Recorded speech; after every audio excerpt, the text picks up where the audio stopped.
Então vamos reiniciar. Professor ADEL ALLAM, é um professor da Universidade do Cairo, tem sido um estudioso do processo de aterosclerose e há mais ou menos 10 anos se uniu com um time de investigadores em um projeto chamado HORUS, e eles investigaram, através de tecnologia de tomografia computadorizada, múmias no Egito, principalmente no Museu do Cairo, para a identificação de aterosclerose nas pessoas que viviam no Egito Antigo, pessoas que moravam lá no Egito há 3.000 anos. E esse é um projeto que ganhou uma grande repercussão na mídia internacional. Talvez vocês tenham visto isso na mídia, e é um prazer ter o Dr. ADEL ALLAM conosco hoje. ADEL? João, I didn't understand that, but thank you for the presentation. I said bad things about you. Really, I would like to start by thanking João VITOLA and the organizing committee for inviting me to speak here in this great city and in this great country. I must tell you that we are all, the international faculty that came, we are all feeling the hospitality, the care, and the kindness during our stay, so thank you for that.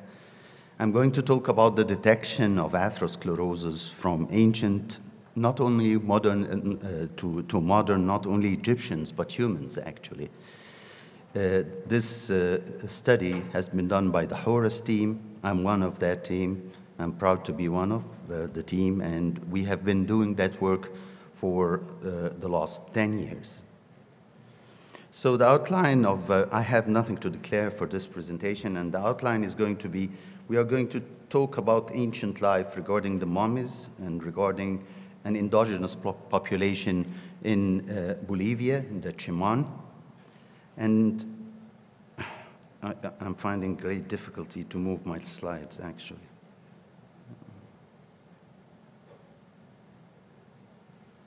And then we are going to talk about the implication for patients. How did this whole thing start? So my dear friend Greg Thomas, at that time the president of ASNEC, was visiting Egypt. I took him and we went to visit the Egyptian Museum. And as we were looking around, we came to that mummy of a pharaoh, Merimbetah, the 13th son of King Ramses, and the plate said that he died at the age of 60 and that he had severe dental problems, arthritis, and atherosclerosis. Of course, at that moment, a big scientific debate started. This is a disease of modern civilization. How come? What this plate says doesn't make sense to us as physicians and as researchers and scientists. How can we prove it? How can we disprove it? We know that autopsy now cannot be done in Egyptian mummies because they are too precious to be subjected to something like that. And we started talking about different imaging modalities, and we came with whole body CT as a way to prove it if we look at calcium in the vessels. So this was a Friday. I asked him to excuse me to go to a mosque and pray. I stepped out of the museum. I found myself in a Tahrir Square, which is the biggest square in Cairo. I thought it would be a loss of time to try to find one of the big mosques. Why wouldn't I try to find a small mosque inside the museum? As I turned around in the backyard of the museum, and this is what I found. A CT scanner on a trailer, sitting there in, in the backyard of the Egyptian Museum. This was a sign. So this CT scanner was donated by Siemens and some other media organization to image King Tut in Luxor. And once they did the job, they got it to the Egyptian Museum and left it there. And it stayed for something like 4 years. They imaged something like 20 mummies during those years. So we started putting two teams together, an Egyptian team of archaeologists, anthropologists, and an American team of cardiologists. And in February 2009, we did our first imaging session, and we imaged actually 20 mummies. And as you see in this picture that we have for the CT scanners, right there in the aorta, we saw the calcium. We had our first publication in JAMA in November 2009, and as you could imagine, we were all over the media from Sydney to Curitiba. The second expedition was in May 2010, and as you see, the group has increased in number. And we had our second publication for 52 mummies, all Egyptian, most of them imaged by us in the Egyptian Museum. And we got the cover of JACC Imaging. And in this, the conclusion of this paper was atherosclerosis was present and common in middle age and older elite ancient Egyptians. Involvement included all large vessel beds, including the event-related vascular beds, the coronaries and the carotids. And we thought at that time that our understanding of the etiology of atherosclerosis may be less complete than appreciated. The third expedition was designed to happen on the 25th of January 2011. And we had the mummies ready in front of the CT scanner. And at the same day, a revolution happened in Cairo.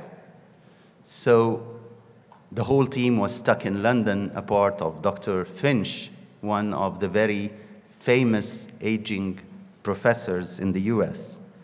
So we started thinking of where would we go next to image other mummies. At that time, we got some criticism because of the fact that this is artificial mummification. So we thought of Peru, and we went to Lima a couple of times. We imaged 51 mummies. We got also some mummies from Yupan. They were Native Americans from the Southwest. And we got 5 mummies from the Smithsonian Museum, Aleutian Islanders, hunter-gatherers. We ended with a number of 137 mummies, and actually this was our first Lancet paper. And in this paper, we tried to show the prevalence of atherosclerosis in 4,000 years of human history. Those are the mummies that we imaged, and this is the paper. The definition of athero for us was definite if we saw the calcium in the wall of a vessel, and probable if we saw the calcium along the course of an artery. We did the reading by consensus. The aging and at the time of death and the sexing was done by an anthropologist, an Egyptian anthropologist, and a big group from archaeology did gather the information about the mummies that we imaged. Those were the results that were published in the Lancet paper. Out of 137 mummies, 47 had definite or probable athero. That's 34%. The mean age of the 137 mummies was 36 years, 77 were males and 44 were females.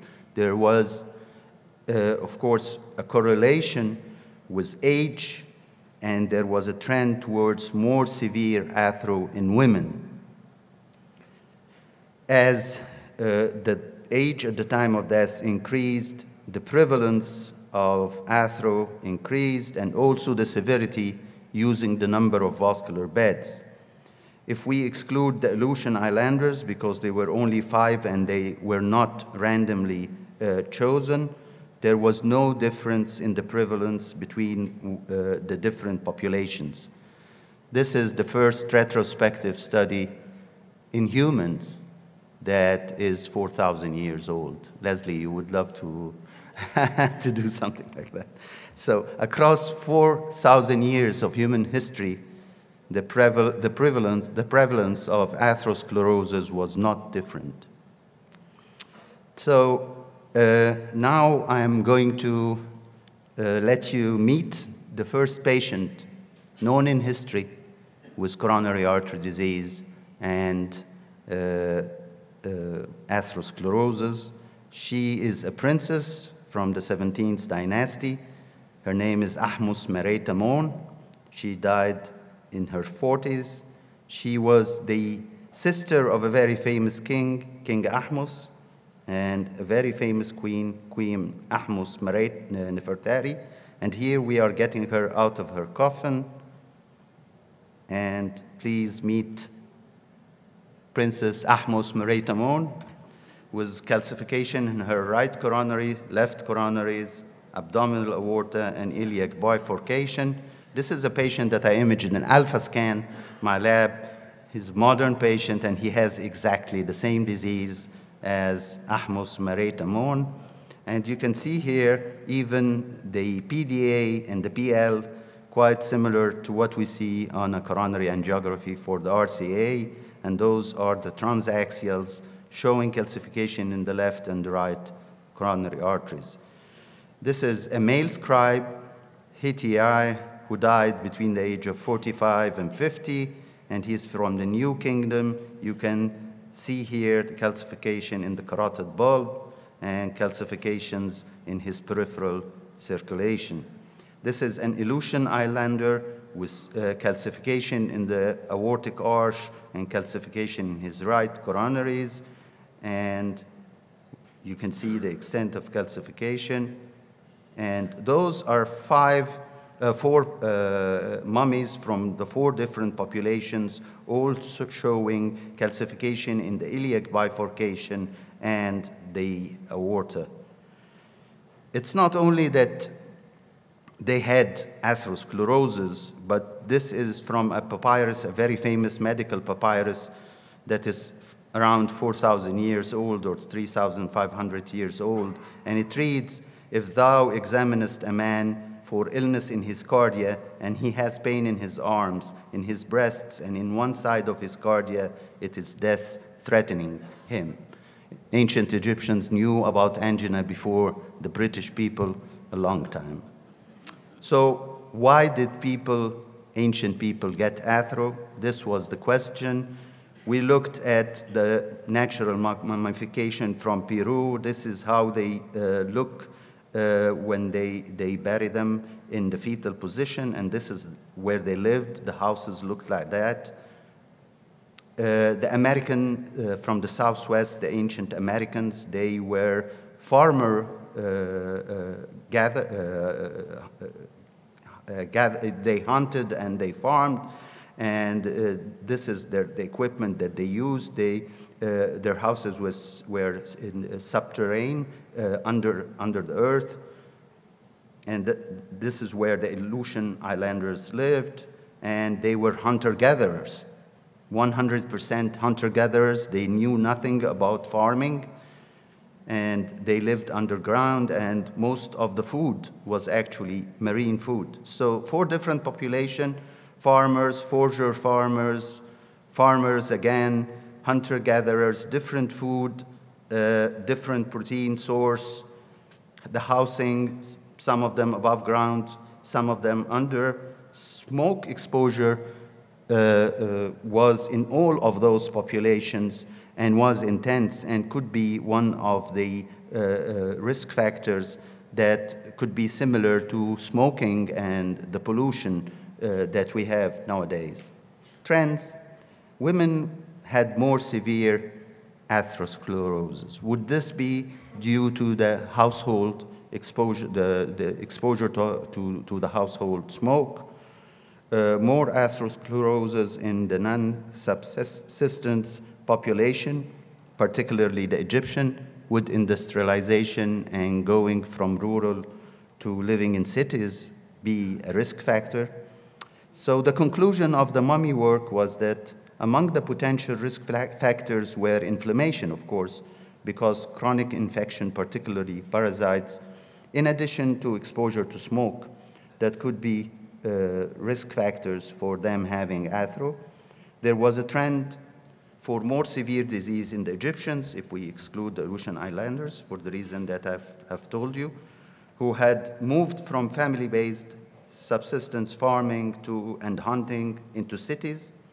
Could urbanization and specialization of labor have played a role?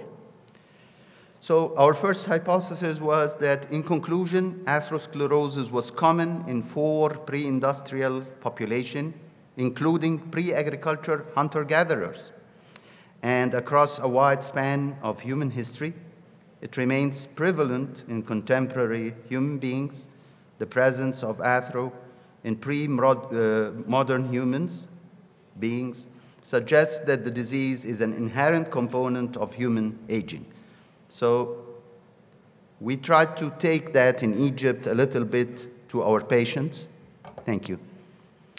So the first thing I've done is actually I said, why don't we take the CT scans from PET-CT of cancer staging patients?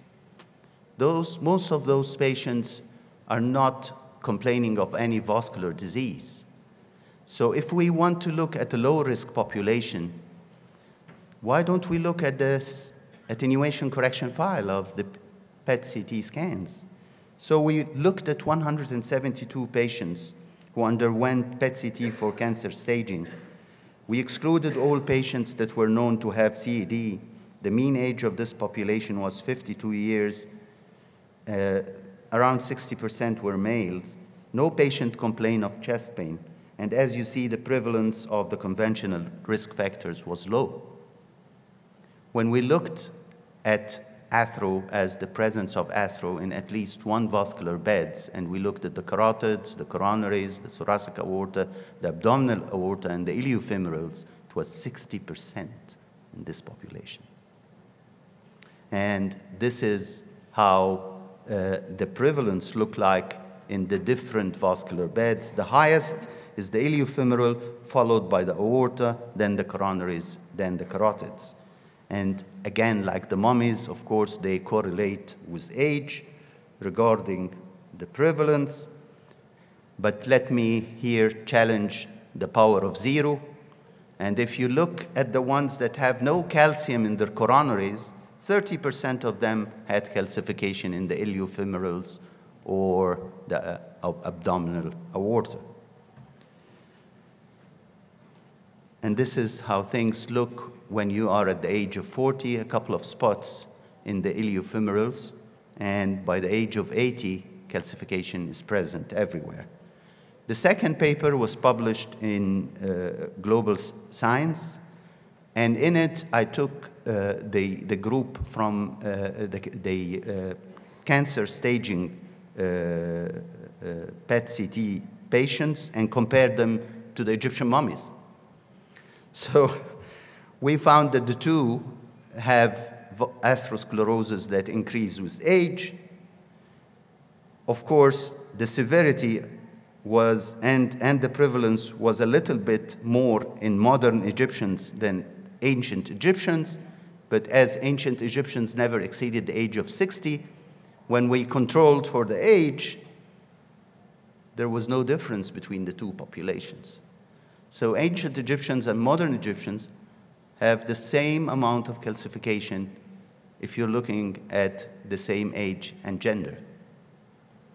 The third paper was a paper that was published in the Journal of Nuclear Cardiology, and in it we did whole body vascular score in negative MPI patients, and again this was done in Egypt. And the reason was that we thought if in patients with a negative CAC you still have calcification somewhere else, then probably if you have a whole body vascular score, it could do better than a CAC. This population was nearly the same age as the previous population, but was predominantly males, and of course the conventional risk factors was quite high. Again, the prevalence in the different vascular beds was exactly the same. The highest being in the iliofemoral, the abdominal aorta, followed by the thoracic aorta, the coronaries, and the carotids. And look at that curve carefully, because what you are going to see here is that between the age of 30 and about the age of 50, the coronaries and the carotids are nearly flat. But you are getting a signal around 300 of calcium score in the other two main, vascular beds, which is the iliofemoral and the abdominal aorta. So this means that we have a window of opportunity of 20 years to discover those who are going to get calcification in their coronaries and carotids. Now we have a quantitation. We have a calcium score in each of those vascular beds. So it's not only the incidence that is correlated to age. Look at the severity, the mean vascular calcium score. When you look at the thoracic aorta, the abdominal aorta, and the iliofemoral, they are significantly higher than the coronaries and the carotids.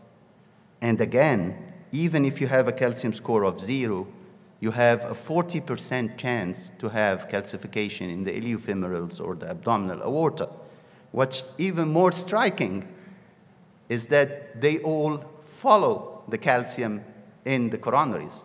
So if you look at the calcium score of a 0, 1 to 10, 11 to 100, 100 and more, all the other vascular beds follow exactly as the calcification, the coronary, meaning that this is the same disease. So our second hypothesis was atherosclerosis starts in the aortic bifurcation in the iliofemorals, and with time it progresses from south to north, from below upwards, and it ends in the coronaries and the carotids, and that we have a window of opportunity of around 10 to 20 years to detect the disease in the iliofemorals and the abdominal aorta before they hit us in the event-related beds. Then one of our colleagues, Bruno Froelich from the Smithsonian Museum, meet the group that is working with the Cheman from New Mexico University, Hilly Kaplan, and they take us to Bolivia to do CT scans and look at the calcium score of an endogenous population called the Cheman that is living in the Amazon. And this is how they live, in open houses. They chop the trees, they fish, they walk a lot, again smoke like the ancient humans. And when we did CT scan for 705 Cheman person, and the age ranged from 40 to 91. The mean age was 58 years, the body mass index 24, very low, the blood pressure was quite low, the LDL was low too, the fasting blood sugar, very little smoking, and the fasting blood sugar was normal. So since 2004, this is how their LDL and cholesterol looks like. Of course, by the year 2014 and 15, they started to get in contact with civilized world more, and the lipids started to increase a little bit. But when we did the calcium scores, the overwhelming majority of the Cheman had no CAC at all. Their calcium score was 0. Moderate CD, defined as a calcium score above 100, happened in only 8%, not 3%, I'm sorry for this mistake, about 1/10 of the prevalence among matched individuals in industrialized nations. We are looking at the MESA trial, white men here, the 95th percentile, and if you compare the 95th percentile in the Cheman, it looks like the 25th percentile in the white men from the MESA trial. The same happened with women. If we look at studies from different parts of the world, the highest, of course, is the US men, and the lowest was the Japanese people, now the Cheman is even lower. Same for the women. We look at their dietary intake. The fat was much lower than the US, 34, and in the Cheman, 16%. Saturated fat was 5%, and of course, trans fat was nearly 0. Now, if we look at the exercise, the Cheman men around 17,000, the females 16,000, the US mean is around 5,000 to 6,000. So this is a population with a lifetime LDL lower than 70, very low blood pressure, normal fasting blood sugar, a BMI that is quite normal, exercising heavily, no saturated fat or trans fat in their diet, no air pollution, and they have very, very little coronary artery disease or atherosclerotic disease as defined by very low CAC. So extreme prevention works, ladies and gentlemen. Among the Cheman, avoiding atherosclerosis can be achieved with an extraordinary high dose of exercise and low dose of saturated and trans fat. Cheman CAC levels is extremely low, even at the age of 80. 2/3 of them have a CAC of 0, and only 8% have a score above 100. The Cheman very low CAC is likely the result of not one, but multiple very low risk factors. And despite the high infectious and inflammatory burden of the Cheman, the lowest reported levels of coronary artery atherosclerosis in any population. So the hypothesis, the finding suggests that coronary atherosclerosis can be avoided in most people by achieving a lifetime of very low LDL, low blood pressure, low glucose, normal BMI, no smoking, plenty of physical activity. While our work from the mummies showed that atherosclerosis is ubiquitous across cultures, much can be done at least to delay it. So, the fourth hypothesis, urbanization and elimination of a subsistence diet and lifestyle might represent a novel risk factor for coronary artery disease. This may be why there was a trend towards more athero in ancient Egyptians relative to other ancient cultures. Then let's look at evolutionary medicine, and the term antagonistic pleiotropy means that a gene that controls one or more traits could be beneficial, and at some time, this same gene could be detrimental.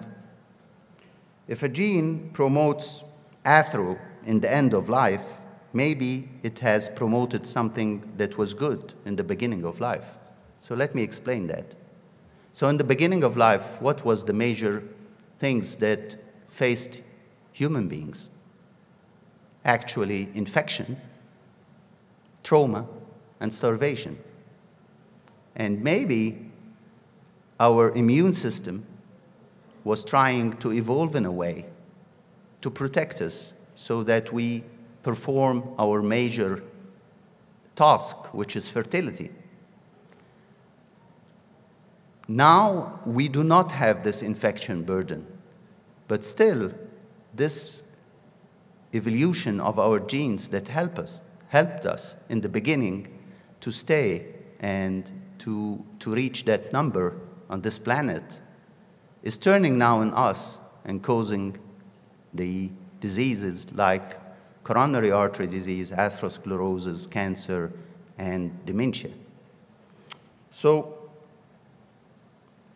if a gene promotes atherosclerosis, but it's beneficial early, atherosclerosis occurs too late to impact natural selection. Almost all of human evolution occurred prior to industrialization. So we thought that this is our hypothesis, but only a week ago I discovered this paper from the aging literature that actually reached to this conclusion before us. And they say in their conclusion, we provide here evidence that the rise in the deaths from cardiovascular disease in progressing aging populations is in part a deleterious late effect of genes that have been evolutionarily programmed to have beneficial early life effects. Moreover, we demonstrate that the genes encoding for inflammatory response fulfill the criteria of pleiotrophy. Protection against fatal infection goes with an increased cardiovascular mortality risk. In view of the still increasing life expectancy in the world, this association suggests a need to increase wariness on the risks of cardiovascular disease, especially in population in developing countries, where the selection for strong pro-inflammatory responsiveness is still present. So maybe to protect ourselves from inflammation, we got ourselves now in trouble with atherosclerosis. But don't we see that anti-inflammatory drugs are good for atherosclerosis? So if inflammation increases athero, why didn't it increase athero in the Cheman? Then we got our last hypothesis. Could inflammation promote atherosclerosis only when the plaque is already there? So what we mean here is that probably if you can prevent the bricks from existing, then nobody can build a wall, right? So if the LDL is not there, even if we have this genetic predisposition to athero, it's not going to happen. So our final conclusion is that humans are prone to athero. We will all get it. It's not shameful to die with athero. It's shameful to die from athero. Individuals should do whatever they can to delay the onset of clinical atherosclerosis. There was a trend towards more severe athero in Egyptians who moved from a subsistence farming and hunting into cities. Our work with the Cheman demonstrates 1/10 of the CAC as the US Mesa population, demonstrating that extreme prevention works and is consistent with less athero in the non-Egyptians. This work suggests that urbanization and specialization of labor represents a new risk factor for atherosclerosis. So this is how our work started from 10 years. 2 friends and colleagues asking a question and trying to find an answer. The number increased slowly. This is Randy Thompson and Samuel Wayne. And this is how we look today. And I'm showing this slide to acknowledge each name of the Cheman and the HORUS team group for their excellent work through those years. And I thank you all.